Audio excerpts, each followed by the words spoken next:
23वां रोज़ा और हमारा आज का लेक्चर रमज़ान में नबी करीम सल्लल्लाहु अलैहि वसल्लम की आदतें।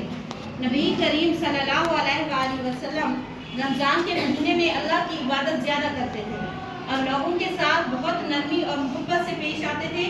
नबी करीम की चंद आदत जो कि रमज़ान में वो मोस्टली होती थी, उनकी सहरी ज़रूर करते थे, वक्त पर अफ्तार करते थे, अफ्तार से पहले दुआ करते थे, कुरान पाक की तिलावत ज़्यादा से ज़्यादा करते थे, गरीबों और यतीमों का खास ख्याल रखते थे और माफ़ करना पसंद फरमाते थे।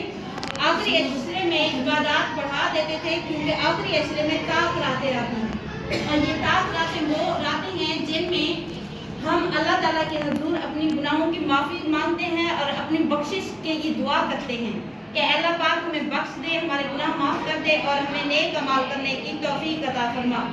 आमीन।